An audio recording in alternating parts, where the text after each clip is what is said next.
ನಾವು ಈಗ ಹೊರಟಿದ್ದೇವೆ ಉಚ್ಚಿಲದ ಮಹಾಲಕ್ಷ್ಮಿ ದೇವಸ್ಥಾನಕ್ಕೆ. ನೋಡಿ ಮುಂದೆ ಅಲ್ಲಿ ಏನು ಸಿಗುತ್ತದೆ ನೋಡುವ. ನಾನು ಇದು ಈಗ ಪ್ರಥಮ ಬಾರಿಗೆ ಹೋಗ್ತಾ ಇದ್ದೇನೆ ಅಲ್ಲಿಗೆ. ಜ್ಯೋತಿ ಬಟ್ಸ್ ಕಿಚನ್ ವ್ಲಾಗಿಗೆ ಸ್ವಾಗತ.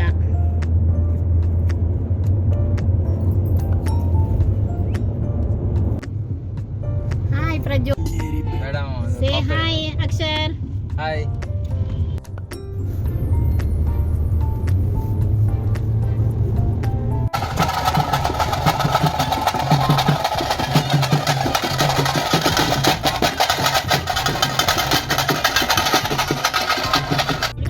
ಮಾತನಾಡುತ್ತಾ ಆತ್ಮೀಯರೊಂದಿಗೆ ಹೋದ ಪ್ರಯಾಣ ಗೊತ್ತೇ ಆಗಲಿಲ್ಲ. ನಾವು ತಲುಪಿದೆವು ಉಚ್ಚಿಲ ದೇವಾಲಯದ ಎದುರುಗಡೆಯ ಸಂತೆ ಈಗ ಆಗಷ್ಟೇ ಆರಂಭವಾಗಿತ್ತು. ಅಲ್ಲಿ ಒಂದು ಜೋಳವನ್ನು ತಿಂದು ನಾವು ದೇವಾಲಯದ ಅಂಗಣದೊಳಗೆ ಹೊರಟೆವು. ಭವ್ಯವಾಗಿ ನಿರ್ಮಿಸಿದಂತಹ ಉಚ್ಚಿಲ ಮಹಾಲಕ್ಷ್ಮಿ ದೇವಾಲಯ ಬಹಳ ಸುಂದರವಾಗಿದೆ. ಇದು ಈ ವರ್ಷವಷ್ಟೇ ಬ್ರಹ್ಮಕಲಶವಾಗಿ ಸುಸಜ್ಜಿತವಾಗಿ ಶೃಂಗಾರಗೊಂಡಿದೆ. ಇಲ್ಲಿಗೆ ನಾನು, ನನ್ನ ಅಮ್ಮ, ಚಿಕ್ಕಮ್ಮ ಹಾಗೂ ನನ್ನ ಸೋದರ ಮಾವನ ಹೆಂಡತಿಯಾದ ವಿದ್ಯಾಳೊಂದಿಗೆ ಅಲ್ಲಿಗೆ ತಲುಪಿದೆವು. ಹಾಗೆ ನನ್ನೊಂದಿಗೆ ನನ್ನ ಮಗ ಪ್ರಜ್ವಲ್ ಹಾಗೂ ಅಣ್ಣನ ಮಗ ಅಕ್ಷರ್ ಸೇರಿದ್ದು ನಮಗೆ ಬಹಳ ಸಂತೋಷ ಕೊಟ್ಟಿತು. ಭವ್ಯವಾದ ಬೆಳ್ಳನೆಯ ಗೋಪುರ ಬಹಳ ಸುಂದರವಾಗಿದೆ. ಹಾಗೆ ನೋಡಿ ಹಿಂಭಾಗದಲ್ಲಿ ಕಾಣಿಸುತ್ತಿರುವ ದೇವಾಲಯ ಬಹಳ ಒಂದು ಸುಂದರವಾಗಿ ಕಟ್ಟಲ್ಪಟ್ಟಿದೆ. ವಿಶಾಲವಾದ ಅಂಗಣಗಳು, ಚೆನ್ನಾದ ತಾಮ್ರದ ಹೊದಿಕೆ, ಆಯತಾಕಾರದ ಸುಂದರವಾದ ಈ ದೇವಾಲಯ ಕಣ್ಮನ ತಣಿಸುವಂತಿದೆ, ಭವ್ಯವಾಗಿದೆ. ಇದು ನ್ಯಾಷನಲ್ ಹೈವೇಯ ಪಕ್ಕದಲ್ಲಿಯೇ ಮಂಗಳೂರಿನಿಂದ ಉಡುಪಿಗೆ ಹೋಗುವಾಗ ಸಿಗುತ್ತದೆ. ಇದೊಂದು ಸುಲಭವಾಗಿ ಹೋಗಬಹುದಾದಂತಹ ದೇವಾಲಯ. ಮಹಾಲಕ್ಷ್ಮಿ ಅಮ್ಮನವರು ಇಲ್ಲಿ ಸಾಲಂಕೃತವಾಗಿ ಪುನರ್ ಪ್ರತಿಷ್ಠಾಪನೆಗೊಂಡು ಪೂಜೆಗೈಯುತ್ತಿದ್ದಾಳೆ. ಇಲ್ಲಿ ಈ ವರ್ಷ ನವರಾತ್ರಿಯ ಪ್ರಯುಕ್ತ ನವದುರ್ಗೆಯರನ್ನು ಇರಿಸಿದ್ದು ವಿಶೇಷ. ಅದನ್ನು ನೋಡಲು ನಾವು ತಲುಪಿದ್ದೆವು ಉಚ್ಚಿಲದಲ್ಲಿ. ನಂತರ ಮಾಡುಗಳಿಂದ ಸುತ್ತಲೂ ಕಲ್ಲಿನ ಕೆತ್ತನೆಯಿಂದ ಬಹಳ ಸುಂದರವಾಗಿ ಪುನರ್ನವೀಕರಣಗೊಂಡ ಈ ಮಹಾಲಕ್ಷ್ಮಿ ದೇವಸ್ಥಾನ ಯಾರಿಗೂ ಸಂತೋಷ ತರುವಂತಹದ್ದು. ನವರಾತ್ರಿಯಲ್ಲಂತೂ ದೀಪಾಲಂಕಾರದಿಂದ ಕಣ್ಮನ ಸೆಳೆಯುತ್ತಿದೆ. ಇಲ್ಲಿ ನಿತ್ಯ ನವರಾತ್ರಿಯಲ್ಲಿ ಅನ್ನ ಸಂತರ್ಪಣೆ ನಡೆಯುತ್ತಿದೆ. ನಿನ್ನೆ ಆದಿತ್ಯವಾರ ಸರಿಸುಮಾರು 1,00,000 ಜನರು ಅನ್ನ ಸಂತರ್ಪಣೆ ಊಟ ಮಾಡಿದ್ದಾರೆ ಎಂದು ಕೇಳಿಬಂತು. ನೋಡಿ, ದೇವಾಲಯದೊಳಗೆ ಬಹಳ ಸುಂದರವಾದ ಮರದ ಕೆತ್ತನೆಗಳಿವೆ. ಅದನ್ನು ನನಗೆ ಫೋಟೋ ತೆಗೆಯಲು ಅವಕಾಶವಿರಲಿಲ್ಲ. ಹೊರಗಿನಿಂದ ಏನು ಸಾಧ್ಯವೋ ಅದು ಮಾಡಿದ್ದೇನೆ. ನೋಡಿ, ಇದರಲ್ಲಿ ಕಲ್ಲಿನಲ್ಲಿ ಗೋಡೆಗಳಲ್ಲಿ ಇಡೀ ರಾಮಾಯಣದ ಕಥೆಯನ್ನು ಕೆತ್ತಿ ಈ ಥರ ಫಲಕದ ರೀತಿಯಲ್ಲಿ ಜೋಡಿಸಿದ್ದಾರೆ. ಚಂದದ ಕೆಲಸವಾಗಿದೆ. ಈ ದೇವಾಲಯದಲ್ಲಿ ಒಳಗೆ ಹೋಗಿ ಅಮ್ಮನವರನ್ನು ಭೇಟಿ ಮಾಡಿ ನಾವು ಹೊರಗೆ ಬಂದು ಜಗಲಿಯಲ್ಲಿ ಕೂತೆವು, ಪ್ರಸಾದವನ್ನು ತಿಂದೆವು. ಹಾಗೆಯೇ ನವದುರ್ಗೆಯರನ್ನು ನೋಡಲು ಹೋದೆವು. ಇಲ್ಲಿ ನೋಡಿ, ಯಾವ ವೇಷ ಹಾಕಿದ್ದು? ಪುಟ್ಟ ಬಾಲಕ. ಯಾವ ರಕ್ಕಸ? ಯಬ್ಬಾ, ಎಲ್ಲ ರಕ್ಕಸ ಒಂದೇ. ಚಂಡಮುಂಡ ಬಕಾಸುರ. ಯಬ್ಬಾ, ಯಾರು ವೇಷ ಹಾಕ್ಸಿದ್ದು? ಸಾಂಪ್ರದಾಯಿಕವಾದ ಆಗಮಶಾಸ್ತ್ರದಲ್ಲಿ ಮಾಡಿದಂತಹ ಈ ದೇವಾಲಯದಲ್ಲಿ ದೇವರ ಶಕ್ತಿ ಇದೆ. ಹಾಗೆಯೇ ನೋಡಿ, ನಾಗಾಲಯವಿದೆ. ನಾಗದೇವರಿಗಾಗಿ ಪ್ರತ್ಯೇಕ ಗುಡಿ. ಹಾಗೆಯೇ ಅದರ ಪಕ್ಕದ ಹಾಲಿನಲ್ಲಿ ಸಾಲಂಕೃತಗೊಂಡಂತಹ ನವದುರ್ಗೆಯರು.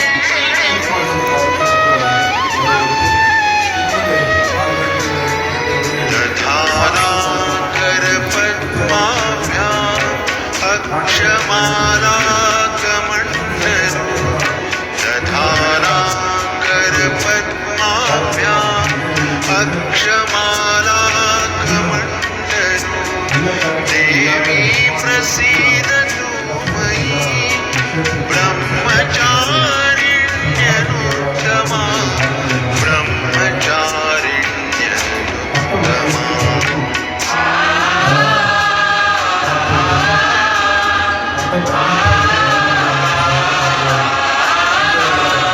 पिण्डज प्रवरारूढा चण्डकोपास्त्रकैर्युता पिण्डज प्रवरारूढा चण्डकोपास्त्रकैर्युता प्रसादं तनुते मह्यं चन्द्रघण्टेति विश्रुता चन्द्रघण्टेति विश्रुता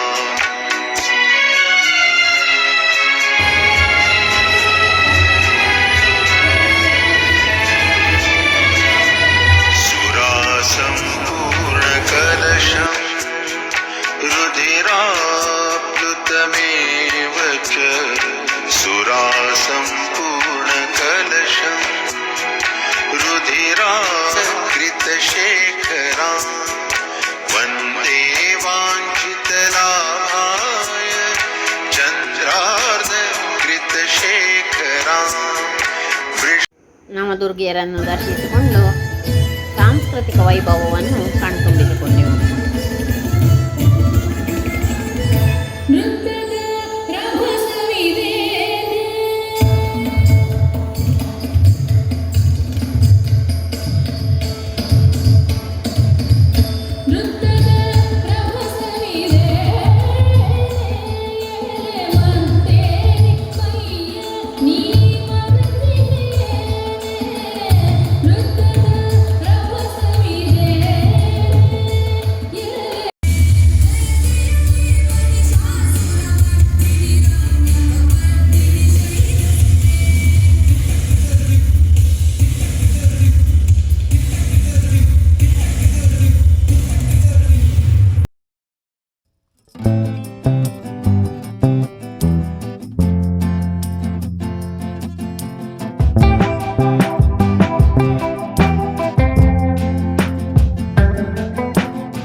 ದೇವಾಲಯದ ಭವ್ಯತೆಗೆ ತಲೆಬಾಗುತ್ತಾ ಮಹಾಲಕ್ಷ್ಮಿಗೆ ಪುನಃ ವಂದಿಸುತ್ತಾ ನವರಾತ್ರಿಯ ನವದುರ್ಗಿಯರನ್ನು ನೆನೆಸುತ್ತಾ ನಾವು ನಡೆದೆವು ಮಂಗಳೂರಿನ ಕಡೆಗೆ. ಈ ವಿಡಿಯೋ ನಿಮಗೆ ಇಷ್ಟವಾಗಿದ್ದಲ್ಲಿ ಲೈಕ್ ಮತ್ತು ಶೇರ್ ಮಾಡಲು ಮರೆಯದಿರಿ. ಮತ್ತು ಜ್ಯೋತಿ ಬಟ್ಸ್ ಕಿಚನ್ ಬ್ಲಾಗನ್ನು ಸಬ್ಸ್ಕ್ರೈಬ್ ಮಾಡಿ. ಬೆಲ್ ಪ್ರೆಸ್ ಮಾಡಿದರೆ ನಿಮಗೆ ನಾನು ಹೊಸ ವಿಡಿಯೋ ಹಾಕಿದರೆ ಪುನಃ ತಿಳಿಸುತ್ತಿರುತ್ತದೆ. ಎಲ್ಲರಿಗೂ ಧನ್ಯವಾದಗಳು. ಇನ್ನೊಂದು ನಮ್ಮ ದಸರಾದ ವಿಶೇಷವಾದ ಹುಲಿ ವೇಷದ ವಿಶೇಷ ಒಂದು ಪ್ರದರ್ಶನವನ್ನು ಇದಕ್ಕೆ ಹಾಕಿದ್ದೇನೆ. ನೋಡಿ ಆನಂದಿಸಿ ಹಾಗೂ ಕಮೆಂಟ್ ಮೂಲಕ ನಿಮ್ಮ ಅಭಿಪ್ರಾಯವನ್ನು ತಿಳಿಸಿ. Thank you for watching.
ಹೈವೇಯ ಪಕ್ಕದಲ್ಲಿರುವ ಉಚ್ಚಿಲ ಮಹಾಲಕ್ಷ್ಮಿ ದೇವಾಲಯ ಬಹಳ ಸುಂದರವಾಗಿದೆ.